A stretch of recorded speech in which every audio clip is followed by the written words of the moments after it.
Hi guys, welcome back to my channel. So I recently did a poll. Well, I actually did this voting poll on Instagram yesterday, asking if you guys could vote on which video you wanted me to do next. The majority of you chose me talking about my experience being in a CAMHS psychiatric eating disorder unit.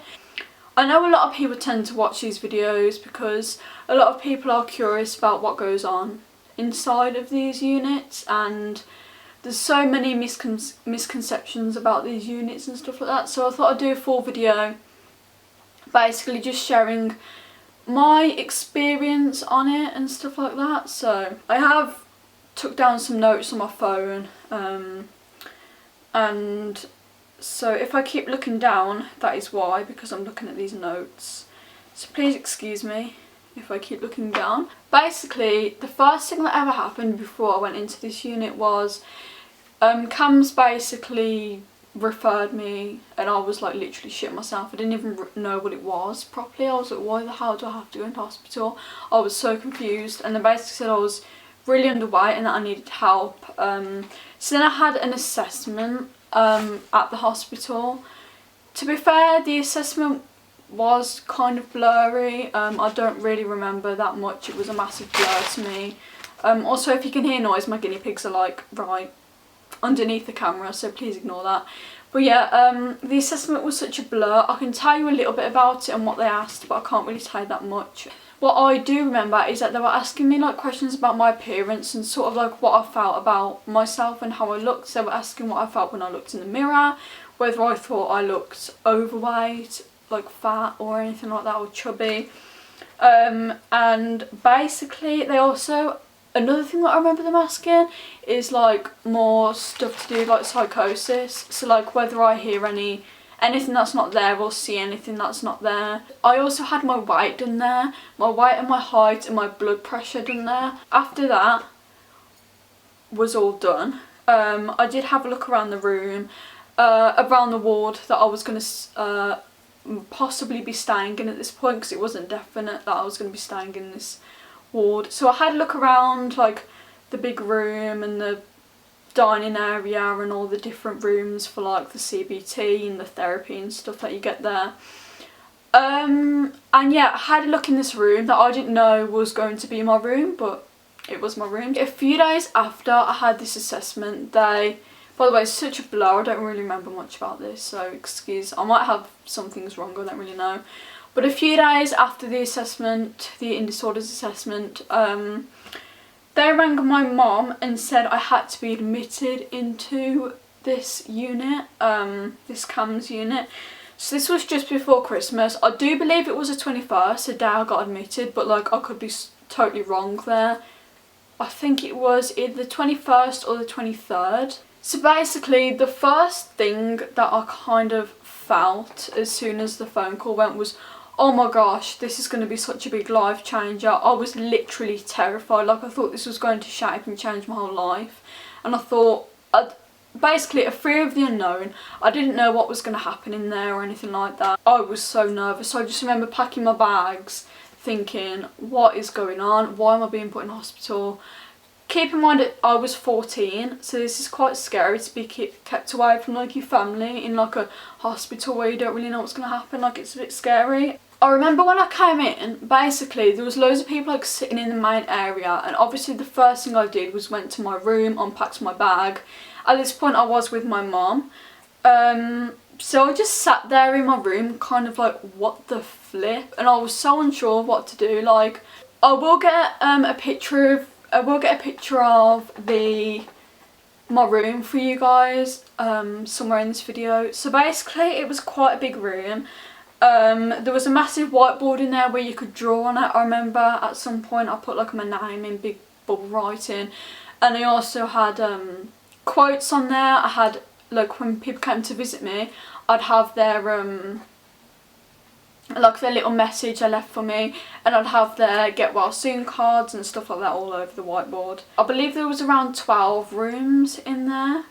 I will also get a picture of the actual unit somewhere, so I'll put it like here or something. There was the kind of like the middle area, and there was all bean bags and stuff. Then there was sofas in front of that, and then there was like, I think there was 12 separate rooms. Might be wrong, it might be more, maybe 14, but I think it was 12. So there was these separate rooms, obviously, each one had like a bathroom.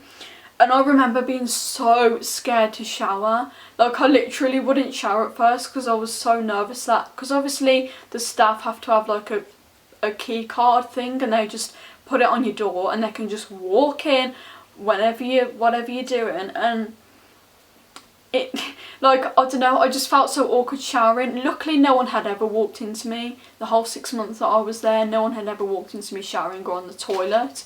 But the shower was so loud you kind of couldn't hear them outside, so you didn't know whether they was going to come in or not. So I showered so quick. So the first thing I did was I went in this room which was actually the room for like therapy and stuff, but I went in that room with a nurse. She was either a nurse or a CSW. I think she was a nurse, but I might be wrong. But I went in the room with her, and basically I just remember like drinking a hot chocolate. I don't really remember much of it, but I definitely had a hot chocolate in this room with her, and I was kind of rushing to finish it. I thought I had to do it really quick, and obviously she was, come on Abbie, you've got to finish this. And I just about managed to finish it. Like, I felt under so much pressure that she was like kind of watching me trying to finish this hot chocolate, and it was just really awkward. And then after this, loads of the patients came to my room and introduced themselves. So at this point, like literally my anxiety was sky high. Like, my social anxiety just absolutely kicked off. Like, I was like, oh my god, there's loads of people coming into my room, like what if they think I'm weird?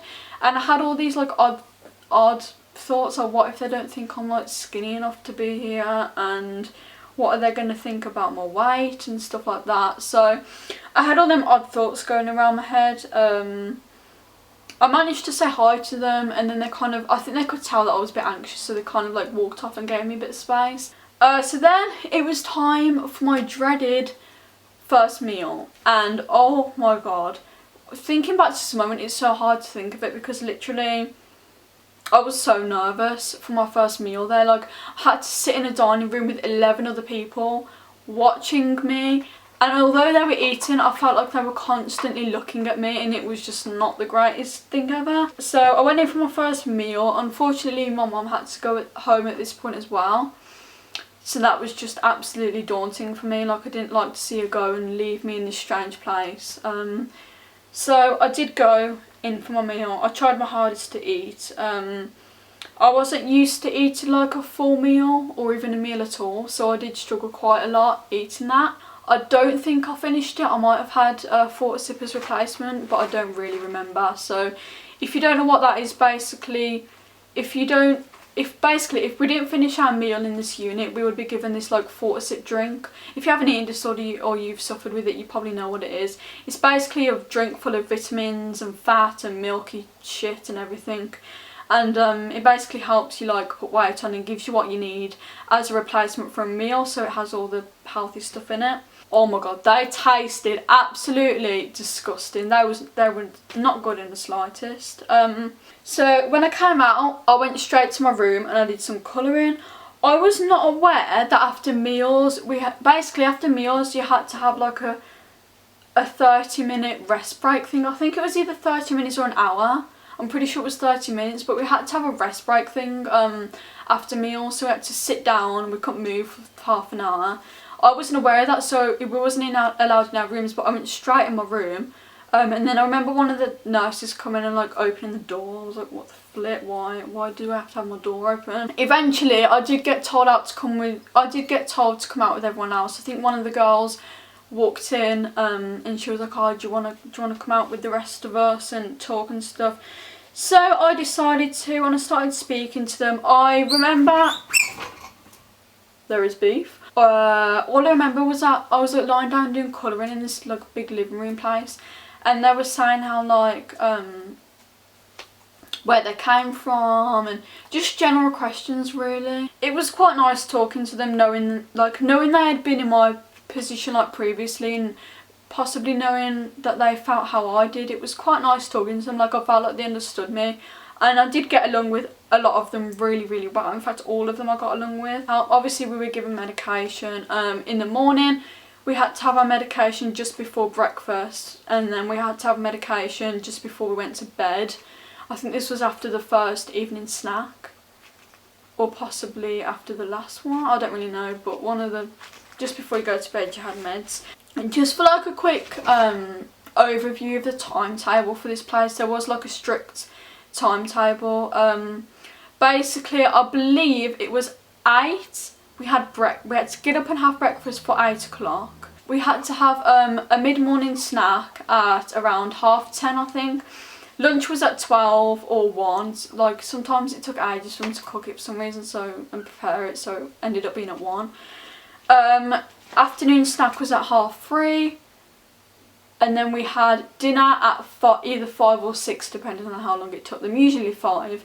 And then we had an evening snack after that at about 7:30, and then we had another evening snack just before bed. I think this was at about 9ish, 9ish.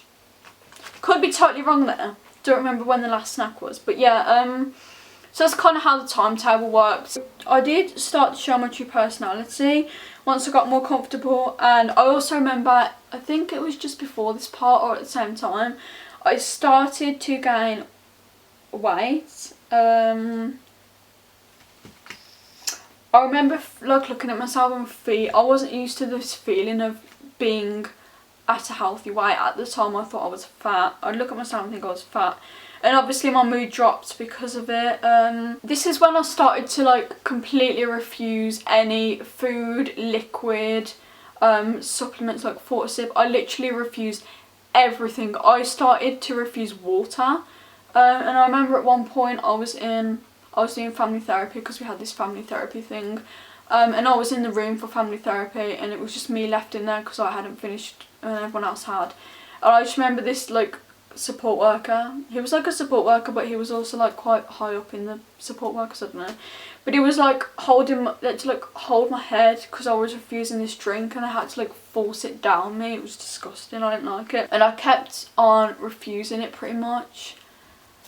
Until of course they kind of came to me and said, if you do not start eating and drinking, we are going to have to give you a feeding tube. So I wasn't getting any liquids down me, and I thought I was going to become dehydrated, and obviously I wasn't getting any nutrients and vitamins from my food or anything like that. And they did give me a notice beforehand that I had to have this feeding tube. It didn't stop me from starving myself. It didn't stop me from not wanting to eat or drink. I still carried on doing it for some reason, even though I was threatened with a feeding tube.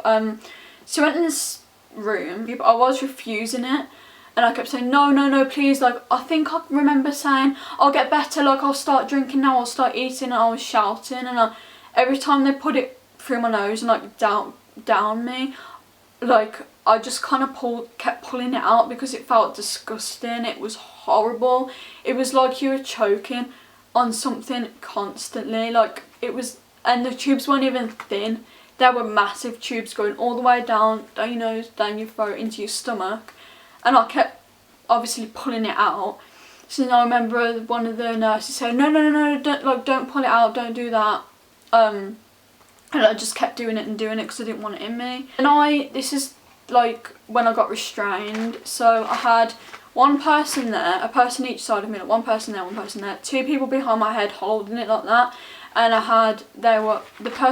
people by the side of me were holding my shoulders and keeping me steady, and I had another person in front of me watching me and calming me down, and then I had another person in front of me, so 1, 2, 3, 4, 5, 6, that was 6 people around me, another person in front of me giving me the feeding tube. Obviously they are very experienced with restraining people. Like I couldn't move, like I could not refuse this feeding tube. I couldn't move, like they had me in a locked position, and they basically stuck this feeding tube down me, and I couldn't do anything about it. And I remember just sitting there crying, like I just felt so helpless, like I couldn't do anything, and because I literally couldn't do anything. The tube was only for one feed, so basically they put it in for the feed and they took it back out. It was horrible. It literally felt so disgusting. During this time, I don't remember whether it was after or before the feeding tube, I was also threatened with a section. So if you don't know what a section is, it's when you've been sectioned under the Mental Health Act, so you can't leave hospital. So yeah, I was threatened with a section at this point. I mean, I couldn't leave hospital or anything, and like literally things hit me then. And I literally just thought, holy shit, I want to be able to go out. I don't want to not be able to leave hospital and not be able to have leave and go home and do all the things that I wanted to do. So I tried my hardest to like fight it, and I thought, well, that's it, I'm gonna eat now. Like I'm gonna try my hardest to eat. I'm gonna put up with my thoughts and I'm gonna eat and I'm gonna get through this, because I really didn't want to be sectioned. The thought of it was just so scary. I couldn't deal with that. So the next day I went into the dining room. I tried my absolute hardest to finish everything that I was given. I would sometimes still be given like replacement like forceps and stuff, but I believe I finished that as well. And at one point I was so panicky and I'd have panic attacks whenever a plate got put in front of me, so I basically had to read this mindfulness script every time I ate. It was the weirdest thing, honestly. There were like relaxation scripts, and they kind of read out like, say if someone was walking through like a beach or a forest and it was like relaxing, and they'd read it all out and stuff like that. So once I started eating a little more, I felt physically a lot better. I had a lot more energy. Even though I thought I was big and I was overweight, it was such a better feeling than being low and cold all the time and my hair falling out and feeling like absolute crap all the time and being dizzy and not being able to move. Oh, and just before this point I was put on 24-hour rest. If you don't know what that means, it means you have to sit still for 24 hours a day. And when I say sit still, I don't mean you can get up and walk around. If you had to grab something, like if you were sitting on the sofa and your phone was over there, you had to ask to walk to get your phone. I managed to make friends with with literally everyone in the unit at this point. I was friends with everyone, I got on with everyone. This was a really good point in my life. It was amazing. I was known as like the crazy one, and I had this mad laugh, and I loved pink so much, and I just remember feeling so, everyone there was so lovely. I remember feeling so protected and supported, and I knew that nobody would judge me, whatever I did. I just felt safe in hospital. It was my 15th birthday in hospital, so literally I remember walking out of that hospital, of my room in the morning, and there was pink balloons everywhere. There were like banners, there was like different stuff, balloons on the floor and everything. Oh my god, literally, I felt so loved, and it was such a nice feeling knowing that people understood me, and it was so lovely knowing that even though they went through their own issues there and the staff were so busy, they still managed to kind of create this little birthday party for me. I found that so cute. But yeah, they did try the hardest to make it really special for me, and it did work. Like, it was amazing, literally. Oh, and just to go through a few things that I think you guys might be wondering, or you might have questions about. When it came to therapy, I had several different types of therapy. I had CBT, cognitive behavioural therapy, which is a therapy that a lot of you will probably know. It kind of changes, it retracts your thoughts in a way, and it changes how you think to a more positive way. I had a family therapy. This is basically when all the families would come together, we'd eat together, we'd do activities and learn how to deal with someone struggling from an eating disorder. And there'd also be individual sessions, and there was also this bloody thing called mindfulness. I hated that. I remember I would literally, because we finished dinner and we had to go straight to mindfulness after lunch or dinner or whatever, so I ran past the room where mindfulness was, and I would hide behind the sofa in the main room and just be like, no, I'm not going to mindfulness, and they'd catch me and I'd have to go. I believe I did get away with not going a couple of times, but that was quite rare. I literally hated it because we'd just sit there and do icebreakers and it was so boring. When it came to school, if you guys are wondering what happened with school, basically there was something called ward teaching. This was for when you first came into the unit. and you was quite unwell and you wasn't well enough to walk up to the school and leave. You wasn't well enough to leave the hospital and walk up to the school that was near the unit. So ward teacher, you'd either have it on the ward, like on the actual ward you was on, or you'd walk down to the other end of the hospital and have it when you was a bit better. And then when you was like nearly completely better, you would go to this school just outside the hospital. It was so relaxed. It wasn't like proper school. We'd do art, we'd paint things and do relaxing stuff, and there was rabbits there. We'd stroke these rabbits. I literally spent all my time stroking these rabbits. And the school was fully, it was for people who were at the unit, so you couldn't kind of go in the school if you wasn't an inpatient. Basically, that was my 6 months of being in a eating disorders psychiatric unit, a CAMHS one. I can sort of gladly say that it did save my life. It, you know, it did, and it has helped me so much. Some of the like things that I've learned now I still remember up to this day. Yeah, basically that is my 6 months of being in an eating disorders unit. And yeah, so for all, this was a very relaxed unit compared to some, I am aware of that, but for all those people who think that they're horrible places, not all of them are horrible. The experience that I had in there, I was very lucky to have that experience. Obviously I did struggle at first, but it was alright. So yeah, basically that is the end of this video and my experience with being in a mental health eating disorders unit. So I really hope you enjoyed it. If you did, make sure that you give it a massive thumbs up and also subscribe, and make sure to leave like comments for future video suggestions and stuff like that below. So leave a comment below, let me know if you enjoyed this, and yeah, thank you so much for watching, and I will see you all in my next video. Bye guys.